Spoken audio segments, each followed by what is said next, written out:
Pitching gets the documentaries. The countdown clocks, the bullpen gate entrances, the contracts with more zeros than a phone number. Throwing, the other half of the equation, the part that happens after the bat has already done the damage, gets a shrug and a box score line that says E or doesn't. This is an oversight. A baseball thrown defensively travels just as far, just as fast, and on a handful of documented occasions, faster than one thrown by a pitcher standing on a mound with every mechanical advantage the rulebook allows him. The defender gets none of those advantages. He gets a ball already moving in the wrong direction, somewhere between 0.3 and 1.5 seconds to do something about it, and a stadium full of people who will remember exactly one throw he ever makes, if it's bad enough. What follows is every meaningfully different throw a defensive player makes in professional baseball, organized by velocity, from the gentlest underhand toss in the sport to a delivery that travels faster than several actual major league fastballs. The mechanics are real. The records are real. The fact that a man earning 8 figures a year still has to flip a baseball underhand like he's handing someone a sandwich is also real, and will be treated with exactly the seriousness that deserves. Not much. A note on scope before the countdown begins. This list is throws, not catches. A diving stop, a backhand pick, a leaping grab at the wall, none of that counts here, however spectacular. The ball has to leave the player's hand on purpose, travel some meaningful distance, and arrive somewhere specific for it to qualify. Plenty of careers have been built on a glove. Only some of them survive what comes immediately afterward. Number 1. The Underhand Flip. 30 to 45 miles per hour, the only throw a $200 million arm makes on purpose slowly. A bunt rolls up the first baseline, or a comebacker dies in the pitcher's glove 12 feet from the mound. The pitcher, a man capable of throwing a baseball 97 miles per hour in a straight line for a living, jogs 3 steps, squares his shoulders, and lobs the ball underhand to the first baseman covering the bag with all the velocity and menace of someone passing a dinner roll across a table. There is no windup. There is no wrist snap. There is, on a bad day, less velocity than a parent tossing a T-ball to a 6-year-old who has asked for it gently. The reason is depressingly logical. The distance is short, sometimes under 50 feet, and at that range, an overhand fastball thrown at full effort is far more likely to sail past the first baseman's ear into the photographer's pit than to land in his glove. So the hardest throwers on the planet voluntarily downgrade to underhand softball mechanics the moment the ball gets too close to use real ones. It is the single most common throw a starting pitcher makes across a full season that absolutely nobody will ask him about afterward, unless he airmails it, in which case it becomes the only thing anyone asks him about for a week. Bartolo Colon, a man who threw a baseball professionally into his mid-40s and once hit a home run that made grown adults cry from joy, was beloved specifically for how unbothered he looked performing this exact play at 250-plus pounds. The flip never changed. The body delivering it did. That contrast, elite arm, house cat reflexes on the comebacker, is most of the appeal. Number 2. The Glove Flip. 40 to 60 miles per hour. The throw that skips the throwing part entirely. A ground ball is hit slow and short near the second base bag, with a runner already 3/4 of the way down the line. There is no time for the standard sequence: catch, transfer to bare hand, set feet, throw. So the middle infielder skips it. He redirects the ball straight out of the webbing of his glove toward the pivot man, sometimes backhanded, sometimes between his own legs, occasionally without looking at the target at all. The glove, an object engineered exclusively to catch things, is repurposed mid-play into a throwing implement, which is a little like discovering your oven can also iron a shirt. Ozzie Smith built a Hall of Fame highlight reel on this exact maneuver in the 1980s. Javier Baez turned it into a full offensive weapon decades later, flipping balls to nowhere in particular that somehow ended up exactly where they needed to be. Statcast tracks exit velocity, spin rate, and sprint speed to the 100th of a decimal. It has no column for degree of difficulty, which is the only honest way to describe a play where a grown man solves a geometry problem with his glove because his hand didn't have time. Number 3. The jump throw. 75 to 86 miles per hour, a pitcher gets a mound. This man gets nothing. A ground ball is hit sharply into the hole between shortstop and third base. The shortstop is moving away from first base when he fields it, which means there's no time to plant, no time to step into the throw, no momentum to borrow from a running start toward the target. So he leaves the ground. Fully airborne, both feet off the dirt, he generates every mile per hour of the throw from torso rotation and arm whip alone, often while drifting backward away from first base, mid-flight. It is the throwing equivalent of solving a physics problem with one of the variables deliberately removed. Derek Jeter made this exact play so frequently and so reliably that it became shorthand for his entire defensive reputation, despite advanced metrics suggesting his range was, charitably, average. Doesn't matter. The eye does not lie about a man releasing an 82-mile-per-hour throw while suspended in midair with no ground contact whatsoever.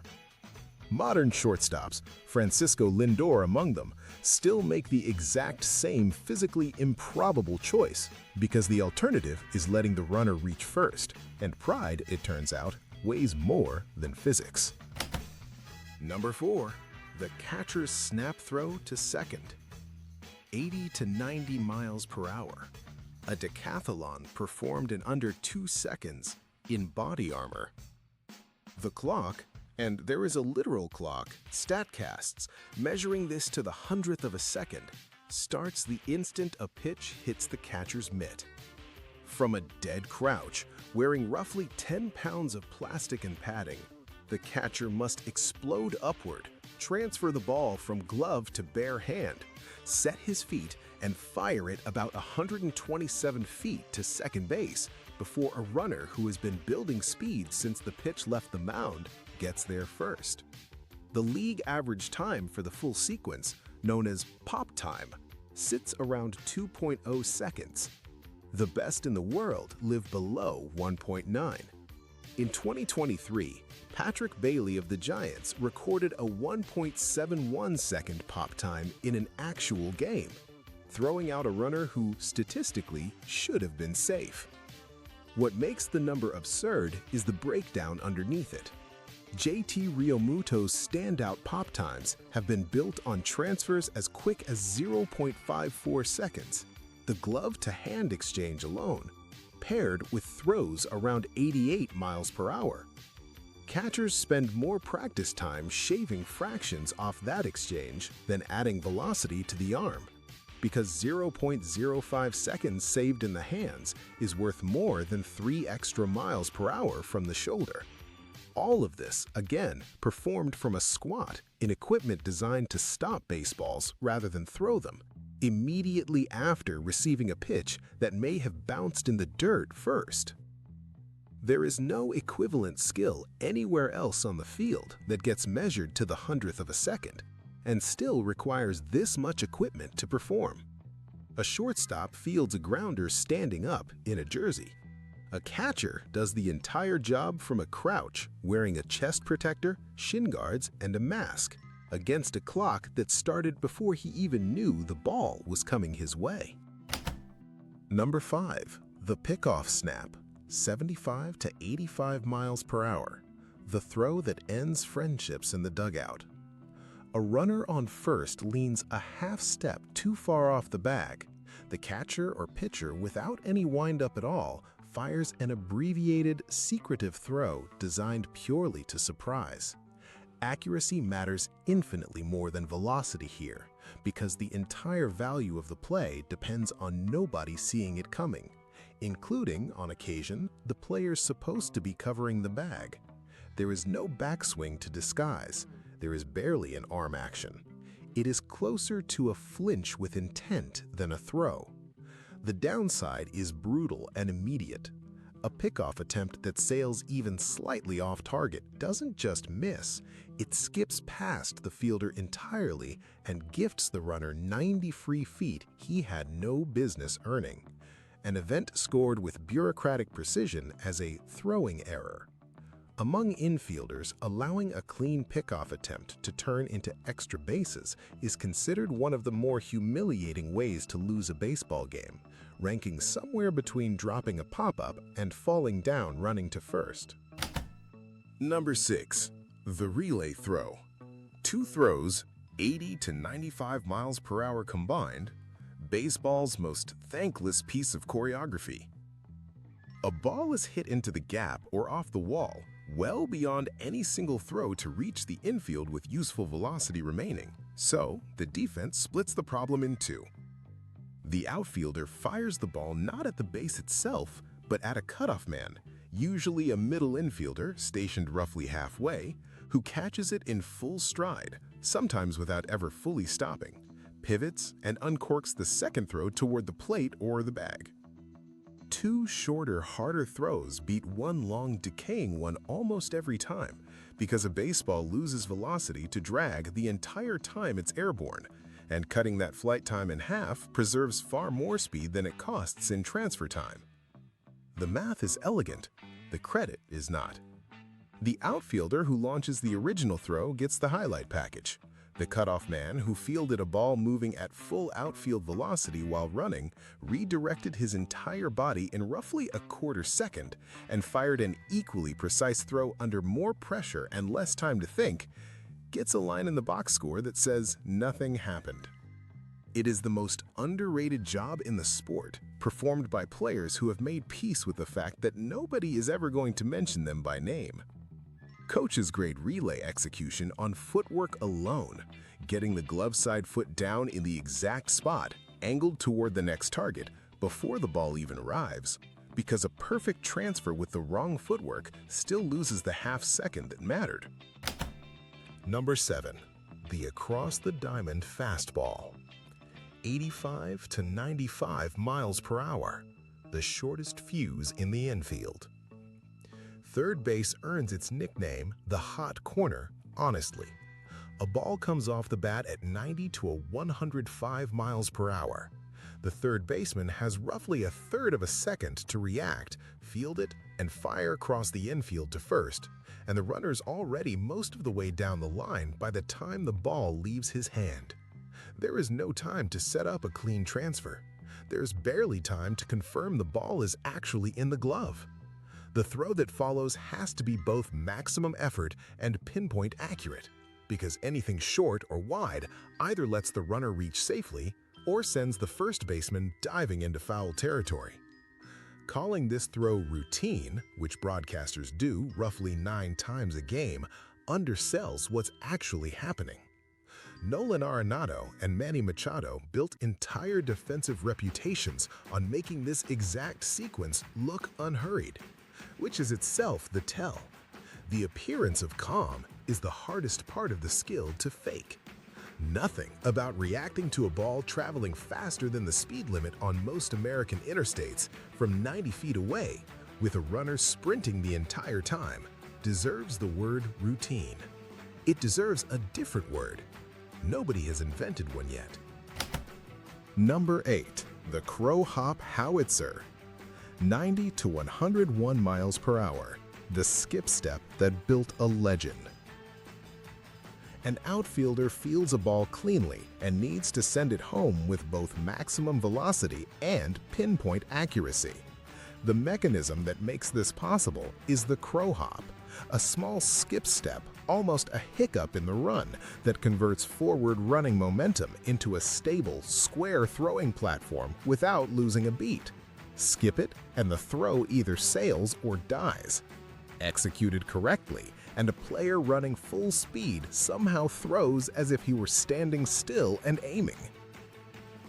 Ichiro Suzuki performed the platonic ideal of this throw in 2001, gunning down Oakland's Terrence Long trying to advance to third on a single, a one-hop strike from medium right field so precise that Merida's broadcasters simply began referring to it as the throw, as if no other throw in the sport's history deserved the definite article.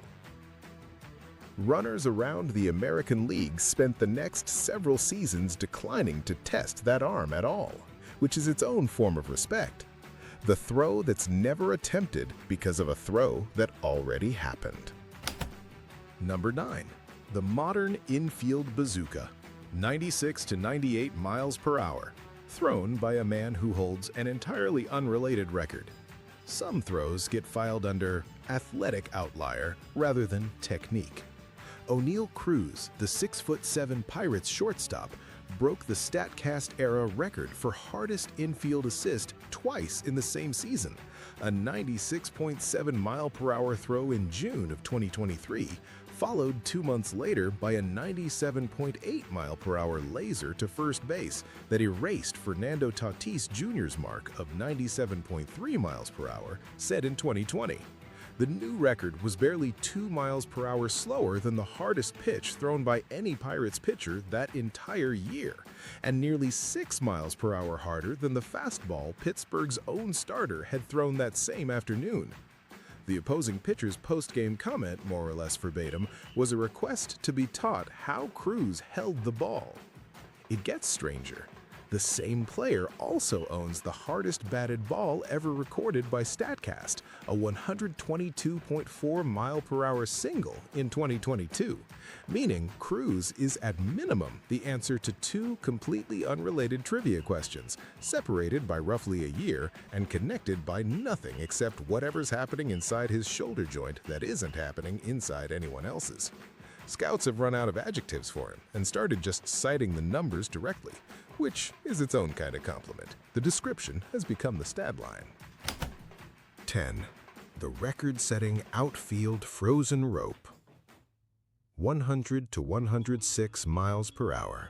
The throw at the top of the list. The single hardest outfield assist of the Statcast era, every throw measured since 2015, belongs to Aaron Hicks of the Yankees, a 105.5 mile per hour missile uncorked in 2016. It stood completely unchallenged for nearly a decade, surviving the launch angle revolution, the pitch clock, the bigger bases, and an entire generation of outfielders getting demonstrably more athletic around it, like a fortress nobody thought to attack until somebody finally walked up with a ladder. In 2025, O'Neal Cruz, by then a converted center fielder because apparently shortstop wasn't testing his arm enough, fired a 105.2 mile per hour throw to nail Seattle's J.P. Crawford at the plate, missing the all-time record by 0.3 of 1 mile per hour. 0.3, a margin smaller than the speed the ball loses decelerating through its own final 5 feet of flight. Somewhere right now, a third base coach is standing in foul territory doing math he does not have time to do, watching a ball still in the air, trying to decide in real time whether a left fielder he scouted exactly never has the arm to make this throw matter. He will guess. He will be right or he will be catastrophically wrong. And either way, nobody will remember his name afterward. Only the runner, frozen between bases, finding out in real time which kind of arm just decided his evening. That, in the end, is the entire difference between pitching and throwing. A pitcher gets a mound, a wind-up, 60 feet and 6 inches of uninterrupted preparation, and a camera crew waiting specifically to watch him do it. A fielder gets a ball already moving the wrong way, a fraction of a second to undo it, and a scoreboard that will only ever record whether he succeeded. Never how hard, never what it cost his shoulder to make it look easy. The pitch is a performance. The throw is a reflex wearing a performance's clothes. both end with a baseball arriving somewhere it wasn't a half-second earlier. Only one of them gets a highlight package. Somewhere in the minor leagues right now, a 21-year-old shortstop is taking ground balls in an empty stadium 2 hours before a game nobody outside his immediate family will watch, working on the exact same jump throw Derek Jeter made famous, because his coach told him a strong arm without footwork is just a strong arm. He will make that throw several hundred times this season in front of a few hundred people, and if he's good enough, eventually in front of 40,000. Nobody will clock it. Nobody needs to. He'll know, the way every player on this list already knew, the instant the ball leaves his hand, whether it was going to get there in time.